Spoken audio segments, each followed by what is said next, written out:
Ask him to stay the night. Why you gotta do that? Aster. Buddy. Friendo. Pally-poo. Stop. What do you want? I tried to start a new game, and the voice says, "Nice to see you again, Espoir." Why you gotta do that to me? Aster's smile has a wicked edge, amusement twinkling in those golden eyes. It's very nice to see you, Espoir. Wait a minute! You didn't say that last time! You pause, then frown. When did you tell him your name? Aster seems to read the confusion on your face and chuckles at you. Apologies. I've heard so much about you. I feel like I know you. Aster let himself in without knocking or anything. That's weird. Really fluffin' weird. Listen, I know you're up to some shenanigans. I know this. What if I say that's weird? What if I call you weird? Weird's all you got. That and your sweet style.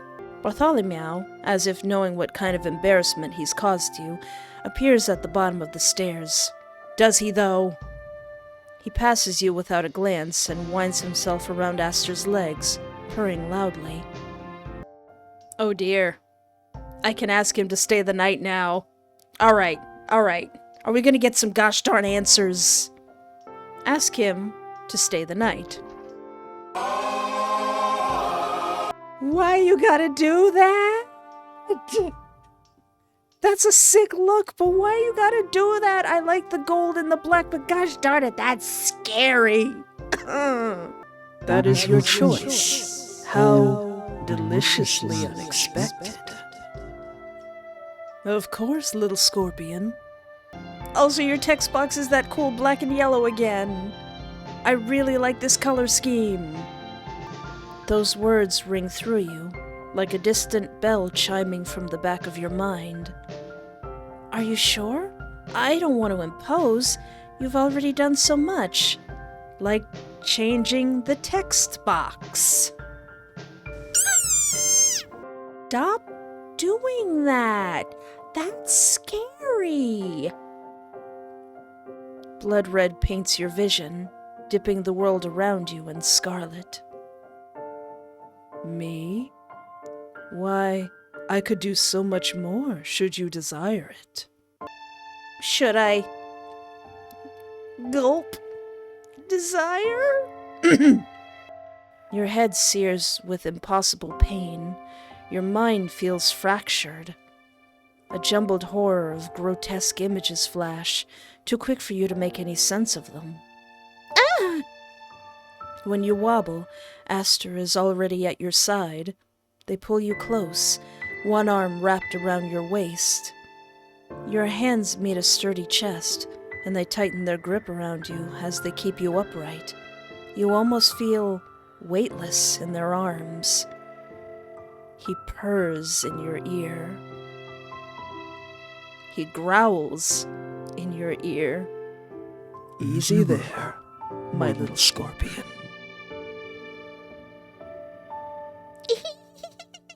What do you mean, how deliciously unexpected, disembodied voice who may also be Aster? You present to me a golden-eyed goth guy with sick style, sharp teeth. You expect me not to fall head over heels the split second I see him? Come on now. He's one of the reasons I started playing this game. And now he's scaring the bedoodles out of me. You can't bring yourself to question the spell of their hypnotic voice. You don't want to. Instead, you cling to him as if he is your lifeline until the pain passes. His scent, an irony kind of ozone, fills you with some semblance of wholeness that you haven't felt in days. That you haven't felt in weeks. Aster's face is only a breath from yours. Golden eyes drag over your features. He looks ravenous. Yes. Now. Eh? You have a story forming in your mind. A good one. Go, write it down. As if his voice manifests reality itself, a thought creeps up from the edge of your subconscious, twinning towards your outstretched hand. A story. Exactly. His voice is enticing, but you hesitate. Scared? Don't worry, little scorpion. You've already stung, already drowned. Nothing could hurt you now. What does this mean? Where is that cat? You sit down at your desk and grab your pen. Your body feels oddly disconnected from you, as if you command it from miles away instead of from within. But your mind, there's a quickness to it, a frantic edge that is surfacing, cresting, and threatening to overtake you. You know the feeling well. Your pen moves, almost of its own will. There is breathing in the walls. The breaths race through halls of cartilage, rattle rafters of bone and sinew. They will bring the whole house down. A story pours from you of a house, remote in location, and yet located perfectly, where the deepest thresholds of the unknown caress reality, bend it, shape it, sculpt it, where only the chosen can breathe this darkness in, become one with it, bear it into being. And in this house, a family, unsuspecting, flawed, boring. But they will never be boring again, for one of them has found it. The flesh within the walls. I can see them, but they cannot see me. I have never been seen. I know their true faces. They can't fool me. Your hand cramps as you write, but you can't stop. The words consume you, demanding entrance. Your hand cramps as you write, but you can't stop. The words ravish you, demanding entrance. Your hand cramps as you write. You can't stop. The words ravish you, demanding escape. You lose yourself in this reality. Then there's a scream, so distant, it's as if it's coming from the back of your mind. No, it's coming from upstairs.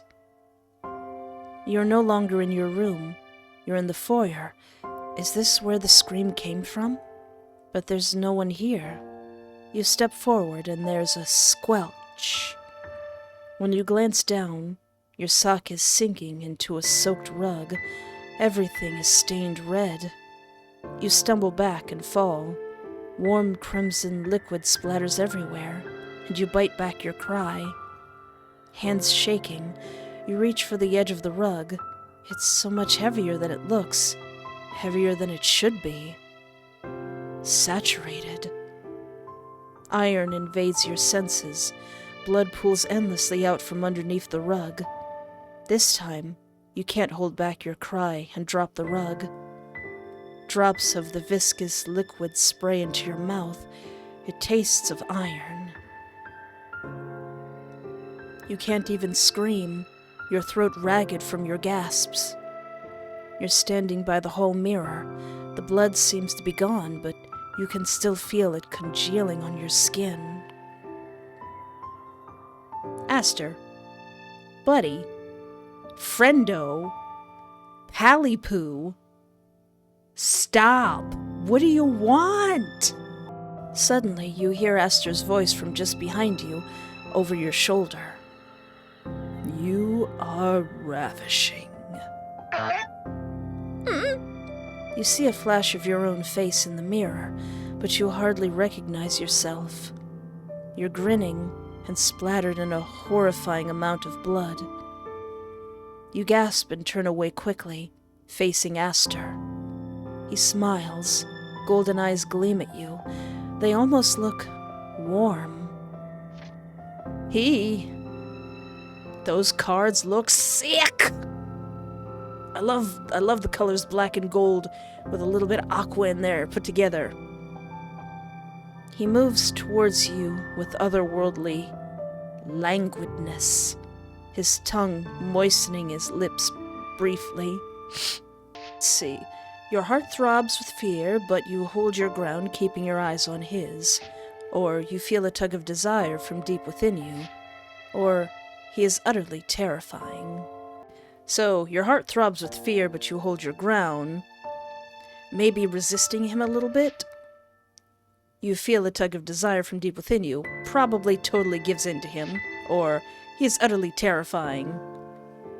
Which is true. I'll have to come back to this. Your heart throbs with fear, but you hold your ground, keeping your eyes on his. You will not break me just yet, sir. Your heart is racing, your pulse pounding in your throat, in your ears. Your breath is rapid and shallow as he comes closer to you, shortening the distance between you by half. You can't tell if the adrenaline is from fear or something else. Your fear is delicious. His voice is rasping and low with what may be hunger, but could also be desire. His gaze drops to the corner of your mouth, his eyes narrowing on the spot. He tilts your jaw towards him and drags the pad of his thumb tortuously across the surface of your lips. The contact makes your skin tingle and leaves you breathless, all of your body's focus demanded on that one single finger. The finger comes away crimson. Your mind is reeling. You're losing your grip on reality.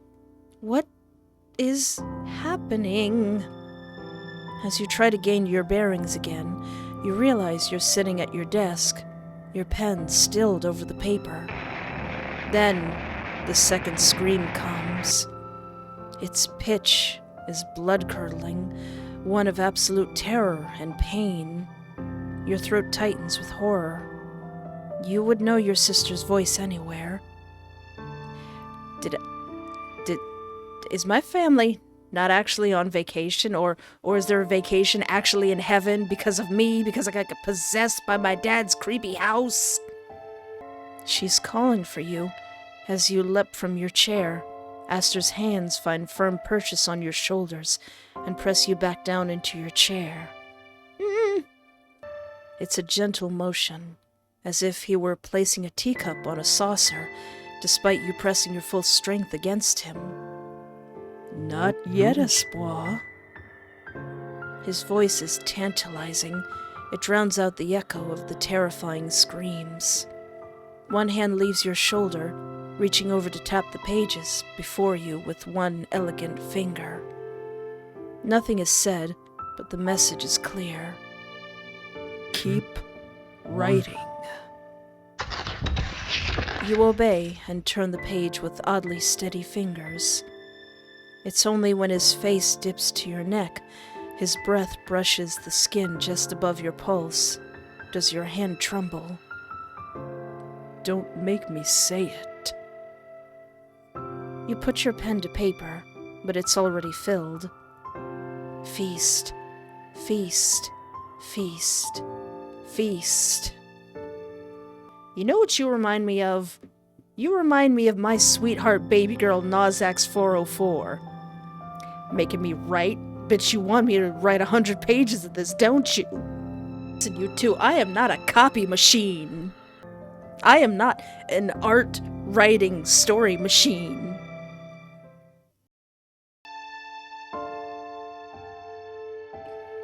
Alright, time to record the last part of Titan Arum, and to see what's going on here.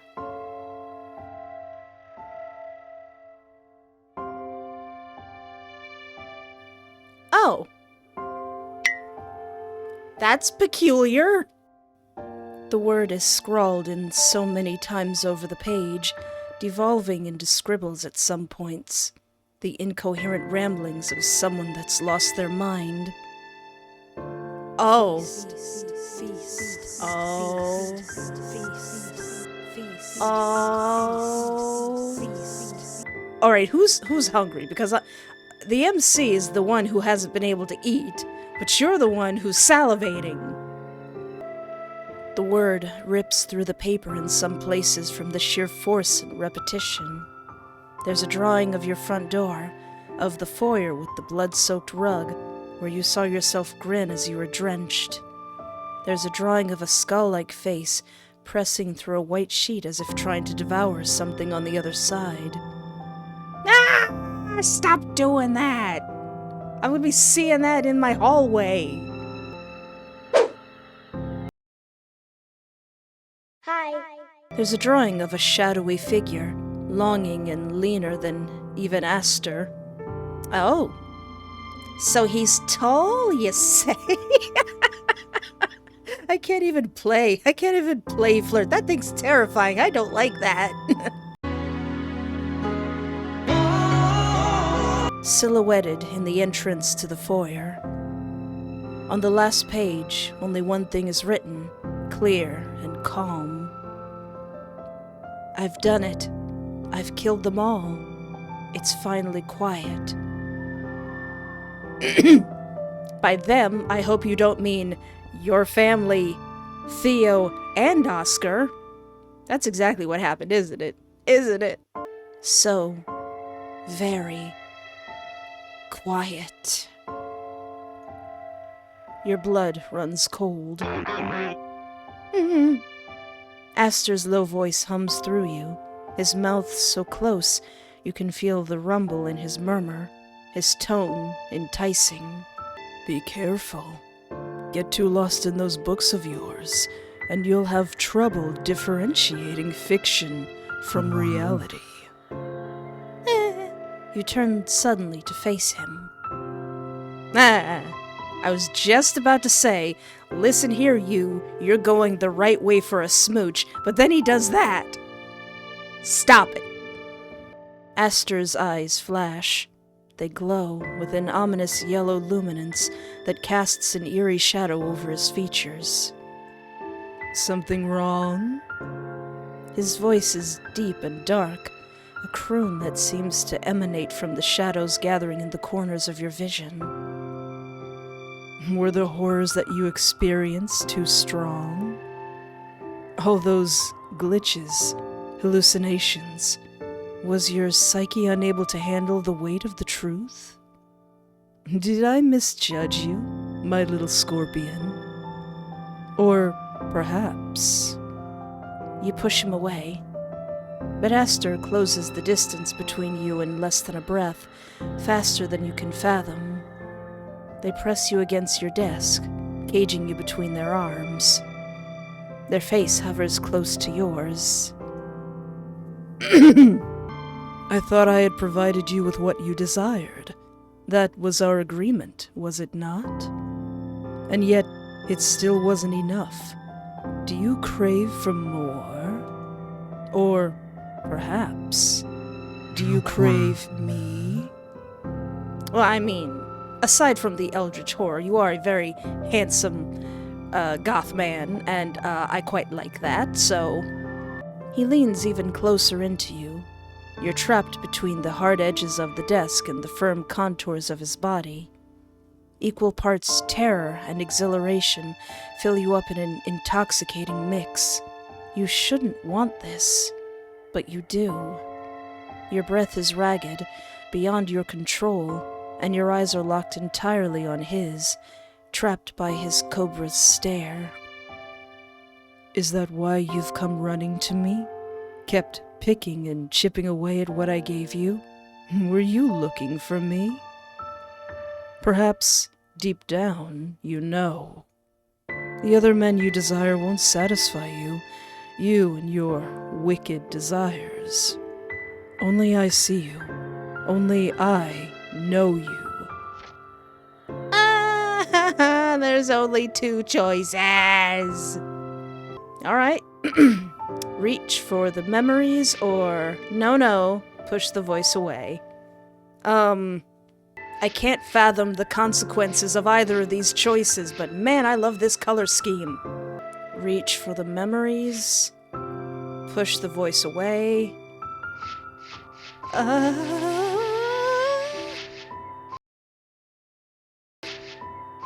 Reach for the memories. And that's when you remember. The flashes of memory, the screams, the skeletons, safely sealed in the wall behind you, wrapped in sheets of plastic.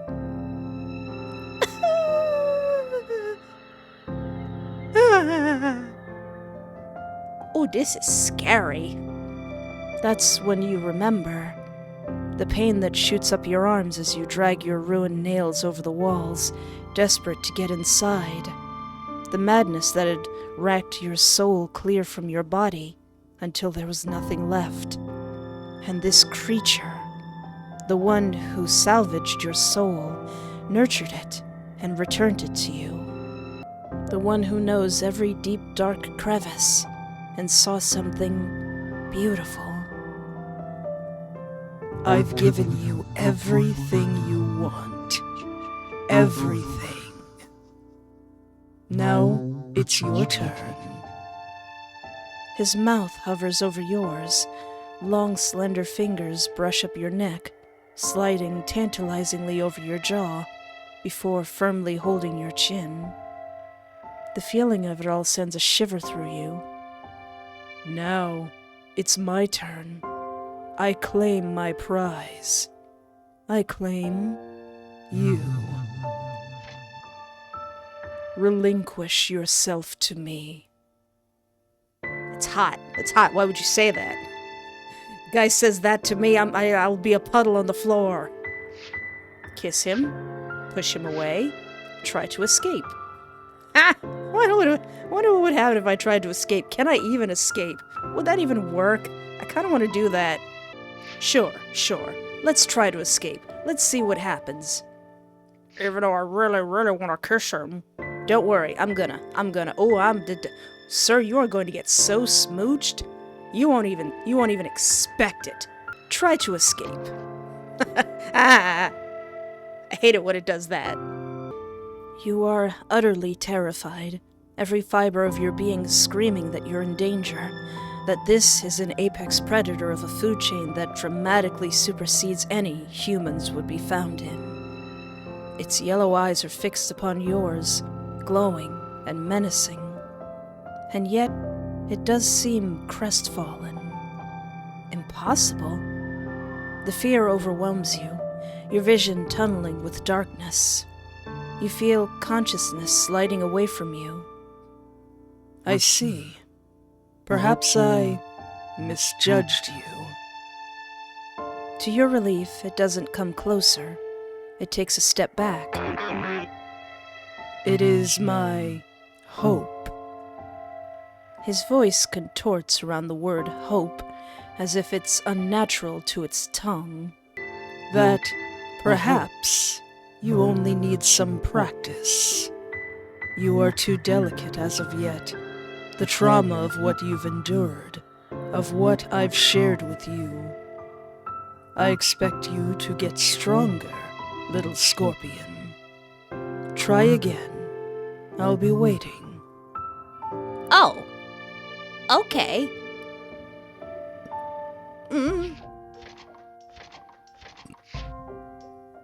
Cute.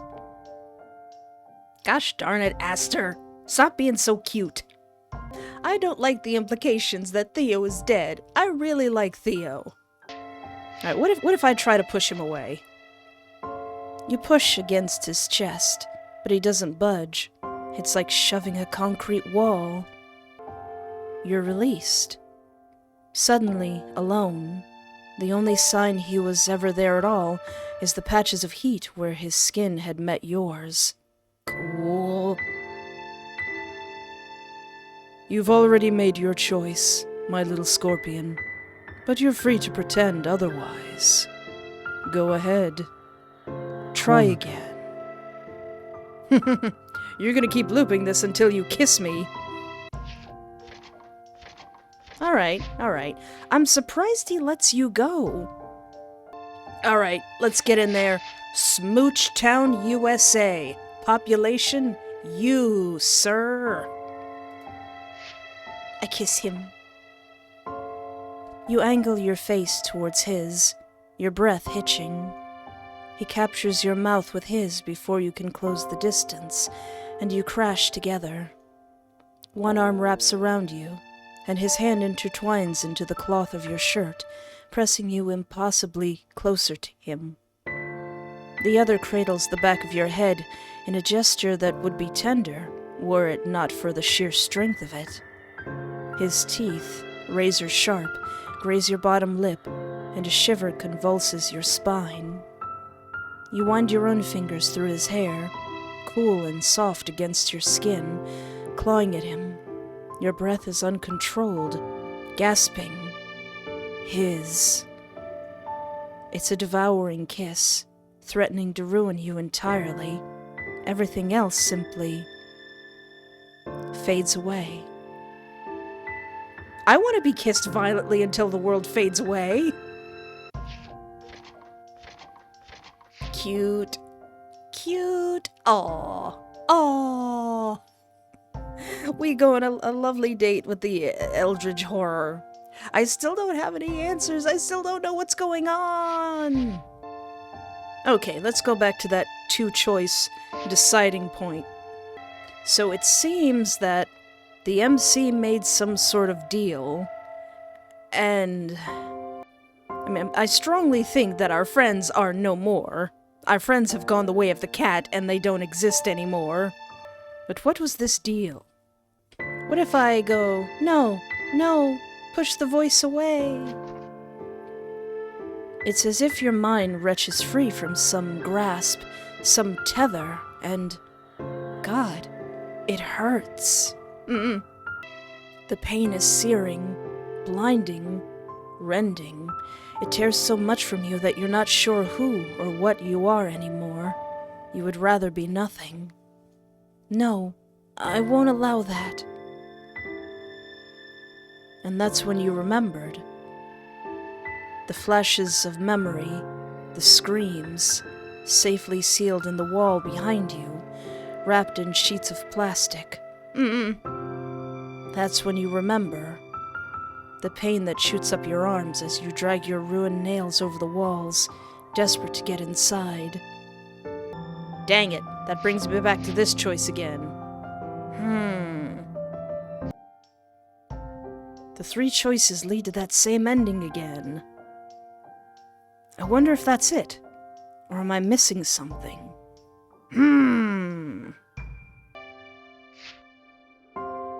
Oh yeah, how could I forget to go back and choose, you feel a tug of desire from deep within you.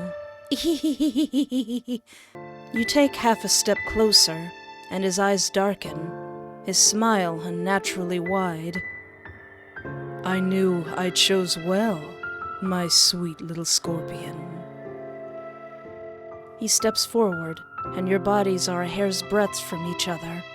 You expect to feel heat from his body, but instead, it feels more like entering an electric field. What a beautiful monster you are. I am going to savor this. His gaze drops to the corner of your mouth, his eyes narrowing on the spot. He tilts your jaw towards him and drags the pad of his thumb tortuously across the surface of your lips. Even going full Aster, it still ends here. How could you do this to me? I have more questions than answers now. I think that's all I can do.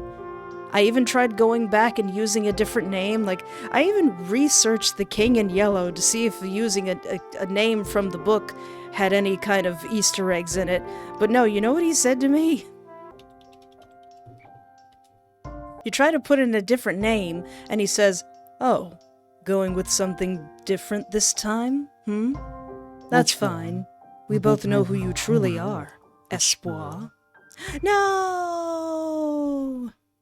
And then he has the nerve to say, It's very nice to see you again, Espoir. No, that's not my name. My name is not Espoir.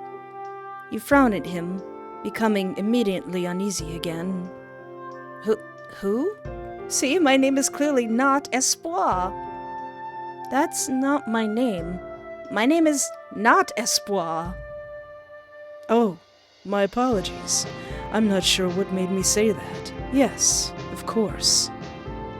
Cheeky boyo. It's so nice to meet you, not Espoir. You nod slowly, narrowing your eyes. The name he'd called you sounds familiar, but the entire situation has you on edge once again. So, yeah, aside from little choices here and there, I think that's the end of this story. How could you? But I think that's all I can do, unless I'm missing something. Please put a comment or some directions in the comment section if there is something more I can do to get more answers, but I don't think there is. In my desperate attempt to find more answers, there's cute little short stories on the developer's game page. I think I'd like to read those at some point. They seem like just little short stories with each of the characters. Well, this was a phenomenal game. I am now hooked on it. I will be following the developer closely. Because even if I don't get any more answers for this game, I really like this game. This was really well done. Oh my goodness. But if you also enjoyed this video, feel free to interact in any way that you feel comfortable. And as always, thank you so much for hanging out with me. Take care of yourself. Have a great night, and remember, there is always hope. Hi.